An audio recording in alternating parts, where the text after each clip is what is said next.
আমাদের স্বামী-স্ত্রী দুজনের থ্যালাসেমিয়ার রোগ আছে। চিকিৎসকের ভাষ্যমতে অনাগত সন্তানেরও থ্যালাসেমিয়া হওয়ার প্রবল আশঙ্কা আছে। গর্ভস্থ সন্তানের বয়স ৪৫ দিন। এই সন্তান ফেলে দেওয়া যাবে কিনা? কোনো শিশু যদি অন্য শিশুকে আঘাত করে এবং বড় ধরনের ক্ষতিও হয়ে যায়, তাহলে এর কি হবে? বাবা কি শিশুকে শাস্তি দিতে পারবেন? আমাদের একটি মুরগির খামার আছে। খামারের কিছু মুরগি অসুস্থ হলে সেগুলোকে ইচ্ছাকৃতভাবে মেরে ফেলতে হয়। না হয় সকল মুরগি অসুস্থ হয়ে যায়। এই অবস্থায় করণীয় কি? জবাই করে বিক্রি করলে ভালো বলে বিক্রি করতে হয়। অসুস্থ জানলে সাধারণ কেউ নেয় না। এভাবে মুরগি মেরে ফেলা যাবে কিনা? পিরিয়ড অবস্থায় কি সাজদা করে দোয়া করা যাবে? এক ভিডিওতে দেখলাম গোসল করে বাথরুমে কাপড় রেখে আসলে জিনের কুনজর পড়ে। এটা কতটুকু সত্য?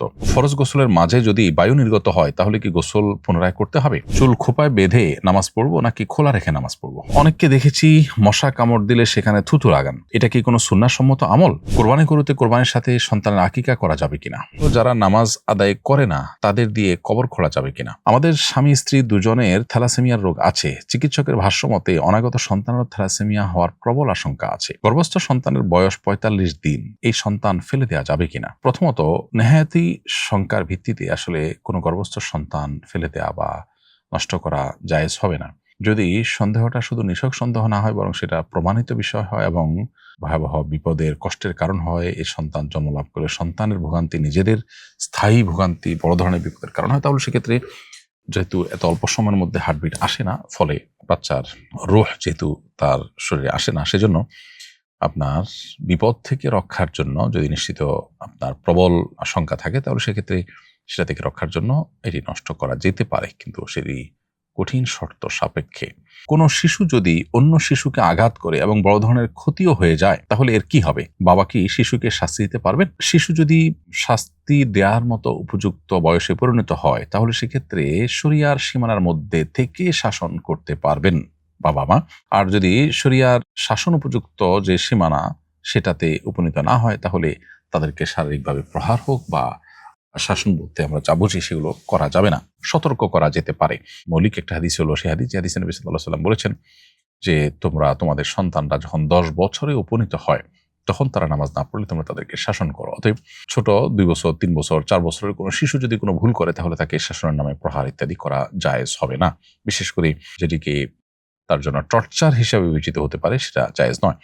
পশ্চিমা দুনিয়াতে অবশ্য শিশুদেরকে কোনো রকম শাসন এর বিরোধিতা করা হয় এবং এটা অযৌক্তিক এবং এটা ভুল এবং এর কুফল তারা নিজেরা ভোগ করছে। শিশুর সবচেয়ে আপন তার বাবা মা, বিধায় তারা সম্পূর্ণ আল্লাহর ভয়কে অন্তরে জাগ্রত রেখে শিশুর কল্যাণে যতটুকু শাসনের প্রয়োজন হয় শরিয়ার সীমানার মধ্যে থেকে ততটুকু শাসন বা তাদেরকে আপনার সতর্ক করার কাজটি বাবা মা করাটা তাদের কর্তব্য, অভিভাবক সুলভ কর্তব্য।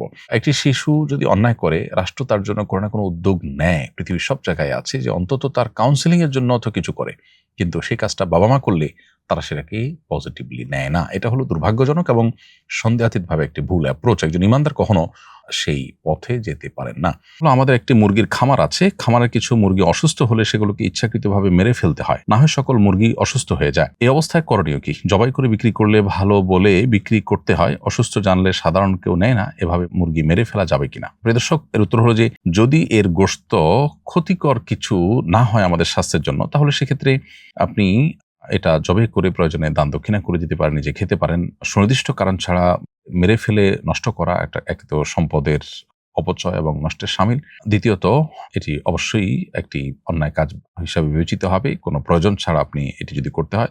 আর যদি এর গোশত ক্ষতিকর, কেউ খেলে তার অসুখ হতে পারে এবং বিপদের কারণ হতে পারে, এটি আপনি জানেন, তাহলে সেক্ষেত্রে অবশ্যই মেরে ফেলার সুযোগ রয়েছে। তবে সেক্ষেত্রেও কষ্ট দিয়ে বা আযাব দিয়ে মারার মতো ব্যাপার যেন না ঘটে, সেটি আমাদেরকে খেয়ালে রাখতে হবে। পিরিয়ড অবস্থায় কি সাজদা করে দোয়া করা যাবে? হাদিসে সিজদায় দোয়া করার নির্দেশনা এসেছে। নবী সাল্লাল্লাহু আলাইহি ওয়াসাল্লাম বলেছেন, আকরাবু মা ইয়াকুনুল আবদু মির রাব্বিহি সাজিদ, বান্দা আল্লাহর সবচেয়ে নিকটবর্তী থাকে যখন সিজদারত থাকে। তবে সাধারণত এখানে এই হাদিসের এই ভাষ্য থেকে আপনার নামাজের সিজদার কথা উদ্দেশ্য নেওয়া হয়েছে। এর বাইরে তেলাওয়াতে সিজদা, সাহু সিজদা এগুলো শরিয়া সম্মত। কেউ যদি শুধু দোয়ার উদ্দেশ্যে সিজদায় যান, সেটি করতে পারেন কিনা এ সম্পর্কে অনেক ইমামগণ বলেছেন যে কোনো অসুবিধা নেই, করতে পারেন যদি দোয়ার উদ্দেশ্যে যান। কোনো কারণ ছাড়া সিজদা করা এটা নিষিদ্ধ। সিজদা হবে ইবাদতে, সেটা হলো নামাজের সিজদা আর তেলাওয়াতের সিজদা। আর এর বাইরে দোয়ার জন্য সিজদা করাকে অনেক উলামা ইকরাম অনুমতি দিয়েছেন, কোন উলামা ইকরাম ব্যাপারে ভিন্ন মত পোষণ করেছেন। তো পিরিয়ড অবস্থাতে নামাজ পড়া নিষেধ, সিজদা নামাজের একটা পার্ট। অতএব এটা না করাটাই হলো নিরাপদ। শুধু দোয়ার উদ্দেশ্যে সিজদা হলো যেটা আসলে নামাজের পার্ট না, শুধুই দোয়ার উদ্দেশ্যে, সেটি অবশ্য হতে পারে। কিন্তু যেহেতু অনেক ওলামায়ে কেরাম এ ধরনের সিজদাকে অনুমোদন করেন না, অর্থাৎ শুধু দোয়ার জন্য সিজদার কথা তারা বলেন যে শরিয়া সিদ্ধ নন, অতএব ইখতিলাফের বা মত পার্থক্যের ঊর্ধ্বে ওঠার জন্য তিনি সাধারণ এবং স্বাভাবিক অবস্থা দোয়া করতে পারেন, জিকির আজকার করতে পারেন, আল্লাহ তাআলার কাছে দুহাত তুলে দোয়া করতে পারেন কিবলামুখী হয়ে বা যে কোনো দিকে ফিরে, সেটা ভিন্ন বিষয়, সেটি আপনি মেনটেন করতে পারেন। এক ভিডিওতে দেখলাম গোসল করে বাথরুমে কাপড় রেখে আসলে জিনের কুনজর পড়ে, এটা কতটুকু সত্য? প্রিয় দর্শক, এরকম কোনো কথা কোরআন বা হাদিসের কোথাও আছে বলে আমাদের জানা নেই যে বাথরুমে কাপড় রেখে আসলে জিনের কুনজর পড়ে। এরকম কথা কোরআন সুন্নাহর কোথাও বর্ণিত আছে বলে আমাদের জানা নেই। ফরজ গোসলের মাঝে যদি বায়ু নির্গত হয় তাহলে কি গোসল পুনরায় করতে হবে? ফরজ গোসলের মাঝে যদি বায়ু নির্গত হয় তাহলে তারপর ওযু করতে হবে, ওযুর প্রয়োজনে, পবিত্রতার প্রয়োজনে, কিন্তু গোসল পুনরায় করার প্রয়োজন নেই। চুল খোপায় বেঁধে নামাজ পড়বো নাকি খোলা রেখে নামাজ পড়বো? পুরুষদের জন্য চুল বেঁধে নামাজ পড়া অবশ্য মাকরুহ এবং নিষিদ্ধ, তবে মেয়েরা চুল বেঁধে তারা নামাজ পড়তে পারেন, কোনো অসুবিধা নেই। অনেককে দেখেছি মশা কামড় দিলে সেখানে থুতু লাগান, এটা কি কোনো সুন্নাহসম্মত আমল? এর উপকারিতা কি? মশা কামড় দিলে সেখানে, সেই জায়গায় মশা বা জাতীয় কোনো পোকামাকড়ে কামড় দিলে সেখানে থুতু লাগানোর জন্য হাদিসে আলাদা কোনো নির্দেশনা আমাদের জানা নেই। তবে কোনো জায়গায় শরীরের যদি ব্যথা হয় বা জখম হয় তাহলে সেই জায়গায় মুখের থুতু এটা মাটি মিশিয়ে লাগিয়ে দেওয়ার কথা, মাটির সাথে থুতু মিশিয়ে সেটা লাগিয়ে দেওয়ার কথা হাদিসে বর্ণিত হয়েছে এবং এটা উপকারী, এটি ফলপ্রসূ, সেটি বিভিন্নভাবে অভিজ্ঞতা দ্বারাও প্রমাণিত। বিধায় দু জিনিস, মশা কামড় দিলে যদি কারোর এরকম অবস্থা তৈরি হয় তাহলে সেটা ভিন্ন কথা, কিন্তু সাধারণত মশা কামড় দিলে এরকম থুতু লাগানোর কথা হাদিসে কোথাও বর্ণিত হয়নি। মানুষের থুতুর মধ্যে যে উপকারিতা আল্লাহ তাআলা রেখেছেন সেটা জখম ইত্যাদি হলে, ব্যথা ইত্যাদি হলে সেখানে জখমের জায়গা লাগানোর কথা সহিহ মুসলিমে আয়েশা রাদিয়াল্লাহু তাআলা বর্ণিত হাদিস থেকে আমরা জানতে পারি। কোরবানি গরুতে কোরবানির সাথে সন্তানের আকিকা করা যাবে কিনা? একদল উলামায়ে কেরামের মতে এটি করা যাবে না, কারণ দুটি দু ধরনের ইবাদত। তবে হানাফি মাযহাব অনুযায়ী কোনো অসুবিধা নেই, কোরবানির গরুর সাথে সন্তানের আকিকা করা যাবে, কারণ আকিকা এবং কোরবানি মূলত একই ধাঁচের এবং একই প্যাটার্নের ইবাদত।